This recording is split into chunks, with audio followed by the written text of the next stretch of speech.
આ ચૂંટણીમાં ઘણા દેખાતા બેન થઈ ગયા, ઘણા. અમિતભાઈ સત્ય કહું તમને, એક સીટ ઉપર 9 ઉમેદવાર ઉભા હોય, 10 ઉમેદવાર ઉભા હોય, અને પછી અમારે 13 તારીખે ચૂંટણું પૂરું થયું અને 20 તારીખ સુધી બધા પેક.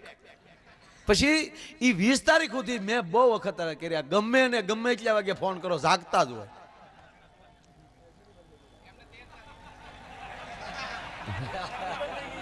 એ ભાઈ ઓલે પડે અવાજ કરજો, ચલો એલડી ચાલુ કરજો. એલડી વગર નથી ફાવતું, અને એલડી ની આ બાજુ બેઠા એને નથી ફાવતું. ઈ માંગણી કરતા હતા કે એલડી બહેન. ભાઈ એલડી ચાલુ કરજો. એટલે વાત ઈ કરતો હતો ઘનશ્યામ, આજ પણ એટલા બધા મિત્રો આવ્યા બધા મોજ મારે. ઓલા અમારા મિસ્ત્રી ક્યાં ગયા? મારી ગાડી અરે ભટકાણા. એ ઉભા થાવ તો 1 મિનિટ, 1 મિનિટ ઉભા થાવ અને તાળીથી વધાવો. સાહેબ આમ જોવો, તમને વાત કરું, બસ થઈ ગયા એક વાર, પછી વારા ઘડે ન ઉભા કરો, પછી બધાને ન ઊભું રહેવાય. ચૂંટણી વહી જાય પછી કોઈને ન ઊભું રહેવાય.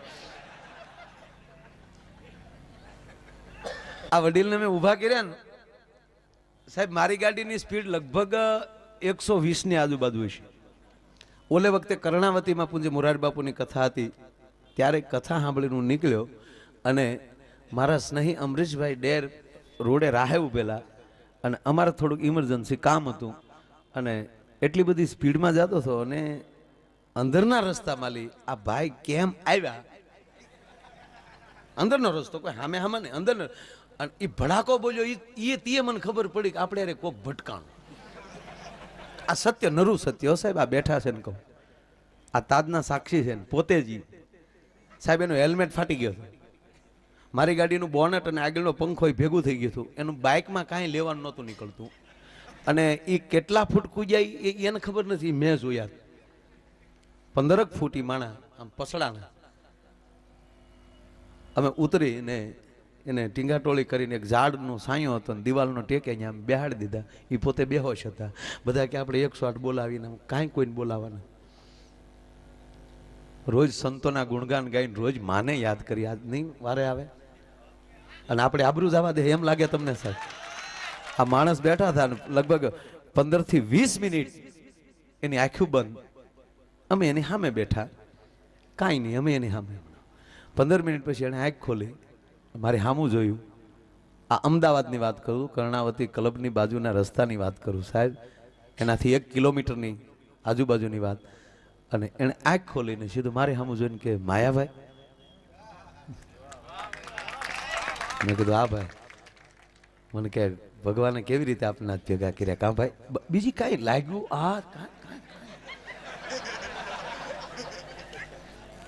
મિસ્ત્રી, હું બપોરે સાંજે જમ્યો નહોતો સાહેબ. પરમાત્માએ મારી આબરૂ રાખી, અને આહુડા હુકાતા નહોતા. ત્યારે કોઈ તમારે ધ્યાન રાખવું જોઈએ. મને તમે નહીં કાંઈ ચર્ચા નહીં. મેં કીધું વડીલ તમારી ગાડીમાં હાવ ભાંગી ગઈ. મને કે ભલે ભાંગી ગઈ, તમારી ગાડીમાં માયાભાઈ ક્યાં નુકસાન નથી થયું?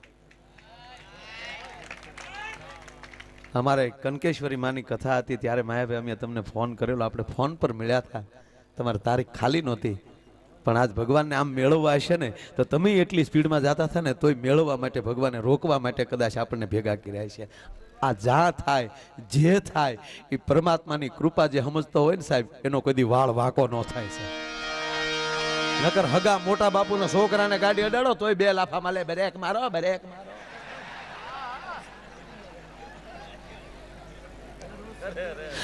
મને ખબર અત્યારે મને સ્ટેજ ઉપર મળવા આવ્યા ત્યારે મને એને યાદી કરી, ઓળખ્યો માયાભાઈ મને. અને સાહેબ એને બધ ભરી ગયો માણસને કે ભાઈ તમને કેમ યાર? પણ પાછળથી પેલા વાતો કરતા હતા એટલે ખબર ન રહી, પણ મેં એનું મોઢું જોયું. હું કહું તમને હું કેમ ભૂલું? તમારું તો શેરો મારા મગજમાં કોમ્પ્યુટરની ઘોડે ફિટ થઈ ગયેલો. એમ કહેવાનો અર્થ કે એ બધું એના હાથમાં છે. નકર મારી ગાડી કોઈ દી ધીમી ન હોય. 160 તો આમ તો હારા હાઈવે આગતો. આ એક્સપ્રેસ હાઈવે તો મને પાતળો લાગે પછી જાતો હોય ત્યારે. તો ઘણા મને એમ કે ધીમી આકો, ગોટો વળી જાઓ, 108 ને નહીં જડો. આવું ઘણા મને કે. એક ભાઈ તો સતત કહેતા કે આની ગાડીમાં ન બેન, ઈ બેહે કે ને તો ઉલટી જ થાય. રાખજો મને ફેર જોડે આમ જ કરતા હમણાં ભાઈ મળ્યા મને કે માયા ભાઈ હકા એટલે હાકી લેવાયો મેં કીધું કા મને કે હું ધીરે ધીરે જતો હતો વાહ હેલી કોકે ભટકાડી એવું કાંઈ નથી હું થવાનું છે ધીરા હાલશો તો પાછળથી ઠોકર લાગશે એક જ રસ્તો છે સાહેબ આ બહુ ટ્રાફિક છે કેટલાની સાઈડી કાપ્યું ને ભૂલી જાજો જેટલાની સાઈડ કાપતા જાઓ એની વાહે તમે જોવા જાઓ ને તો હલવાઈ જાઓ પણ તમને ગેપ ક્યાં મળે છે ન્યાલી તમારું જીવન હાક્યા કરશો ને તો કોઈ દી ટક્કર નહીં લાગે તમને મોજ આવશે અને સમય હકીકત કહું સાહેબ આ 21મી સદી આ 12 વર્ષની પૂરી થવા આવી બહુ ફૂલ હવે ન ફગાવતા આ ફૂલ ભગવાન હાટું છે અમારે હાટું નથી ભાઈ આ ફૂલે હું પાપ કર્યા તમારા પગમાં પડે હાલ કેટલી મહેનતથી માળીના દીકરા આ છોડને ઉછેર્યો હશે પછી આ ફૂલ ખીલ્યું હશે એ પરમાત્મા માટે ખીલે છે કોઈ માણસ ખીલતો હોય ને સાહેબ તો પરમાત્મા માટે ખીલે છે આ તમે અમારા પરમાત્મા છો એટલે અમે ખીલીએ છીએ તમારી સામે પછી અમને આવી રીતે ક્યાંય ક્યાંય ઘા કરો હમણાં મારા હું તો ફૂલ તોડતા અચકાવ સાહેબ ફૂલ જોડ મારા ઘરે ફૂલ ઝાડ તો હોય જ ને પૂજામાં બેહવું હોય ત્યારે વળી 2-3 ફૂલ લઈ લઉં બાકી એની રીતે ભલે ખરી જાય એની રીતે ખરે ને એમાં બહુ મજા છે માણસે એની રીતે ખીર્યો હોય ને તો આઘાત ન લાગે સાહેબ કોકે તોડી લીધું હોય ને તો આઘાત બહુ લાગે ફલાણાને એની રીતે પાકીને ખરવા દેજો એટલે મારો બાપુ જો મીઠાશ વાળો થઈને પછી જાય એની રીતે ખરે ઈ પાકીને પછી ખરે અને પાકે ઈ મીઠો બહુ થાય પણ એક ઘીહોડું ને એક માણસના પેટનો કોઈ દી પાકે હારો જ ન થતો દરેક વસ્તુ પાકે એટલે નરમ થાય પોચી થાય મીઠી થાય કેરી હોય કાચી હોય ત્યારે કડક હોય ખાટી હોય પાકે એટલે મીઠી થઈ જાય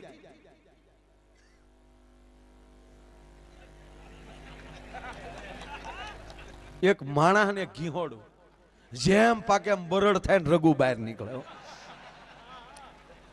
મીઠાશ લેવી જોઈએ અને ઈ મીઠાશ ક્યારે મળે કે બીજાની પ્રગતિ જે માણસ સ્વીકારતા શીખી જાય એને પછી મીઠાશ બહુ આવે નકર ભગવાનની પાસે એક પણ એવી પ્રોજેક્ટ નથી કે એની અંદરથી દુઃખ આવતું હોય દુઃખ નામનો પ્રોજેક્ટ જ નથી ભગવાન પાસે પણ સુખ ગોતવા જાવ ને એમાંથી દુઃખના ભાલા ઊભા થાય દુઃખનું કારણ જ સુખ છે હમણાં એક રીત સુનો ભાઈ મારી પાસે રોવા મળ્યો મને કે માયાભાઈ 11 લાઈન ને થાંભલે ચડીને તણે તાર પકડી લેવાય પણ લગ્ન ન કરાય હવે આ કેવો દુખીના ડાળિયા છો છે મને કે 20 વર્ષ ચા માયાભાઈ લગ્ન છે 20 વર્ષ ચા કોઈ દી ધરાઈને ધાન નથી ખાધું રાંધતા જ નથી આવડતું રાંધતા જ નથી આવડતું અને કોને ખબર મારા બાપાએ ક્યાં સોગડીએ લગ્ન લીધા હોય આટા તો શાર જ ફેર્યો ભાઈ પણ હજી પૂરા નથી થતા હવે આવા અમુક નીકળે કંપની ફોડ શું કરી લો તમે બાકી દાંપત્ય જીવન જેવું આ દુનિયામાં સુખ જ નથી અને ત્રીજી વાત કે જે માણસ એ શક્તિનો સથવારો ન હોય ને ત્યાં સુધી પરિપૂર્ણ થાય જ નહીં આ સંતોને પૂજ્યો ભક્તિ એની શક્તિ છે અને મારી તમારી અર્ધાંગના છે ને એ આપણા ઘરની શક્તિ છે પણ અમુક કરડા મગ નીકળે શું કરી લ્યો તમે બોલે કે મેં કીધું ભાઈ દુનિયા લહેર કરે બોલે કે દુનિયા લહેર કરે પણ અમે કહી દઈને અમુક કહેતા ન હોય એટલો ફેર હોય ભાઈ અરે મેં કીધું ભઈલા એવું નથી મારા બાપ બહુ સારું છે ભગવાનની દયા છે મને કે માયાભાઈ જ કરો બા હું તમારી પાસે રોવ કારે નકર હું મરદનો દીકરો છું રોવ તો રાખો ન લાગુ માયાભાઈ પણ નકુસામાં આંગળી આવી ગઈ ભાઈ મારે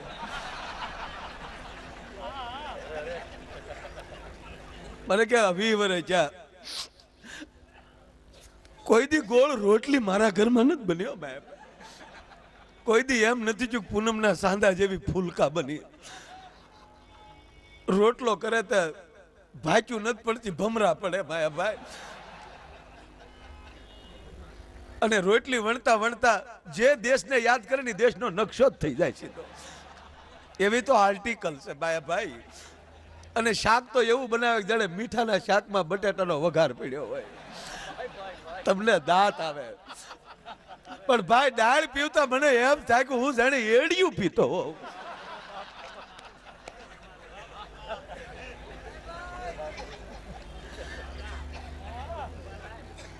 મેં કીધું ભઈલા એવું ન હોય, આ 20 વર્ષ તમારા લગ્ન થયા, તમે આવું બોલો એ સારું ન લાગે. મને કે શોખ થતો હોય છે. વોવે વહુ ગયા મોટા ખોરડા તો કઈ વરરાજો થોડો ભોગવતો હોય ભાઈ. એટલે મેં પછી એક જ વસ્તુ એવી છે કે એ બીજાની દેખાય ભૂલ પોતાની સ્વીકારવી બહુ અઘરી છે. એટલે મેં વળી એને સલાહ દીધી. મેં કીધું આ બધો વાંક તારો છે. મને કે મારો જ વાંક હોય ને મેં લગ્ન કર્યા છે.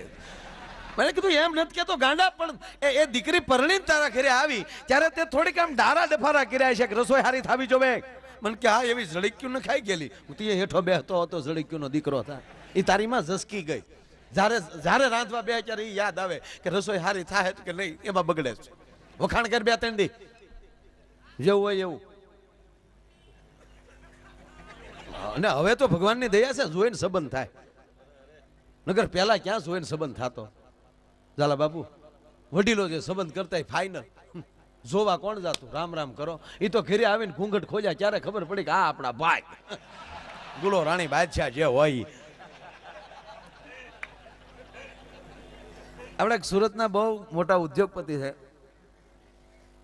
ગોવિંદ કાકા ધોળકિયા. એમના ફામે એને પોતાને સ્ટેડિયમ છે. અને આપણો વડોદરા વાળો ખાન કેવો ભાઈ ક્રિકેટર ઇરફાન ખાન, ઇરફાન પઠાણ, એ ખાન ને પઠાણ એ બધું એક ને. મને ગમે બધા ખેલાડીઓ. આ એક તમને કહું, કોઈ સારો ખેલાડી આઉટ થાય ને તો ઘણા હાવ ખાતાય નથી ગીરે. તેંડુલકર આઉટ થયો ને જીરોમ ગયો તો ઘણા પૂરું થઈ ગયું. હવે હારી ગયા, હવે નો કાંઈ ખાતા ન ઘણા. આપણે કે ભાઈ જમી લો. જમે હું રમવું જ્યાં કોઈ ને. એ તારા બાપ બીજું જમી જાય છે, તું જમી લે ને કરે આ નહીં હાલે. એટલે બીજું તો ન જ જમે આપણા ખેલાડી. પણ યુવાન વર્ગ બેઠા છો વધારે એટલે વિનંતી કરીને કહું 100% નારાજગી હોવી જ જોઈએ. કોઈ ભારતનો કોઈ ખેલાડી અથવા તો ભારતની કોઈ પણ વ્યક્તિ પરાજિત થાય તો નારાજગી હોવી જ જોઈએ. પણ તરત વિચાર બીજો એ હોવો જોઈએ કે બીજી મેચમાં સેન્ચુરી મારશે.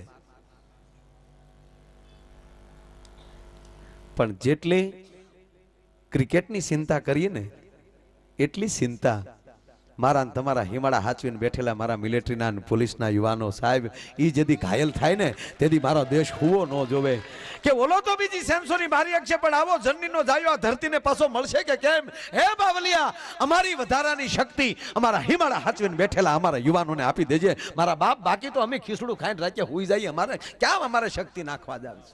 અમારી વધારાની જે શક્તિ હોય એ મારા યુવાનોને દેજે. તો લખીએ કાંઈ મેરા ભારત મહાન. ખટારાને ઠાઠે લખી નાખો મેરા ભારત મહાન એટલે એમણે મહાન થઈ જાય. આ તો ભારતમાં જન્મ્યા એટલે વખાણ કર્યા વગર છૂટક્યા નથી સાહેબ. બાકી આપણે કેટલા હું ધંધા કરી મને નહીં ખબર હોય.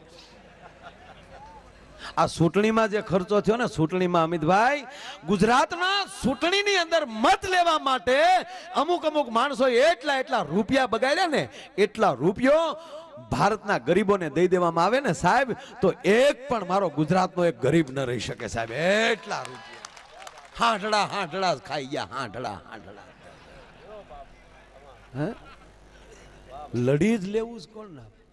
એક તો અપક્ષમાં ઉભો રહ્યો. અપક્ષમાં ઉભા રહી મને બહુ ગમે. પોતાની પાર્ટી યાર. અને ઈ મેં તમને કહું ઈ તમને ઈ જેટલા ઉમેદવાર હોય ને તમે જેને જેટલા વાગે ફોન કરો જાગતા જ હોય અને પૂછો કેમ તાકે 20,000 ની લીડ થી જીતીએ જ છીએ. અને ઓણ અમને ગામડામાં બહુ સારું કારણ કે મોડું વરસ કામ તો વાડી હતું જ નહીં. સભાઓમાં હાજર જ રહ્યા અને મારા વાલીડા દરેક પાર્ટીના દુપટ્ટા ખિસ્સામાં રાખતા હતા. ધજા ફાળી નથી, ફેરવી નથી, બેસી ગયા વંદે માતરમ. એ ચૂંટણીઓની ઓફિસોમાં એકલા ભોજનિયા જ કર્યા ભાઈ. ભજીયા બહુ ખાધા સમાજે. બસ આવું હોવું જોઈએ, તૈયારી હોવી જોઈએ સાહેબ 100%. કોઈને એમ જ ન થાય કે અમારી સભા મોડી ગઈ. એ કે પાર્ટીની સભા મોડી ન ગઈ. હોથડા જ કાઢ નાખ્યા. એમાં શું મોદી સાહેબે ભાઈ જો અત્યારે અહીંયા આવ્યા હોય ભાઈઓ,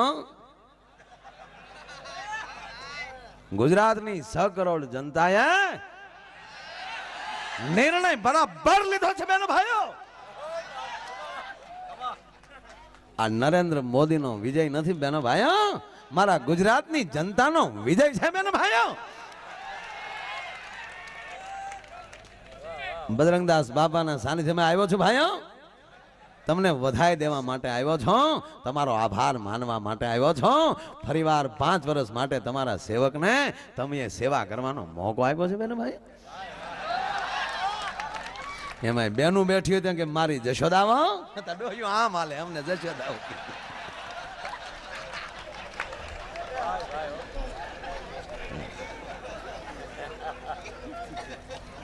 આ મારી ગરવી ગુજરાત છે,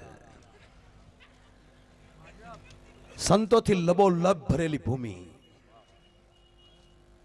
લસમસતી ભૂમિ, કોરી નહીં, લુખી નહીં, લસપસતી, એક ધારાવાળી.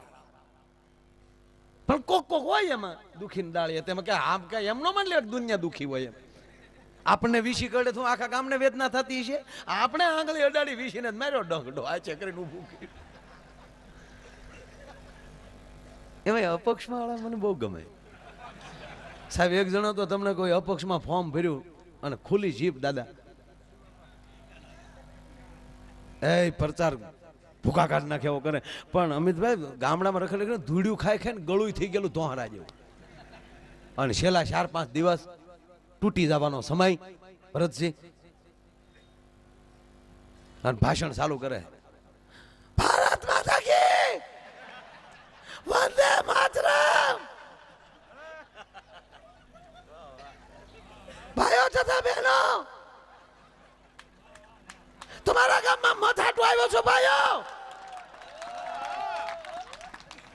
એકવાર મને જીતાડી ગયો બસ, એકવાર મને જીતાડી ગયો પછી તમે સવાલ હું છો ભાઈ. છતાં કઈ પ્રશ્ન હોય કયો ભાઈ.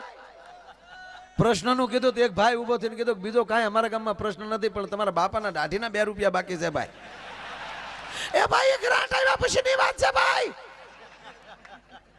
એક ગ્રાન્ટ આવવા ગયો. બીજો કઈ પ્રશ્ન હોય કયો.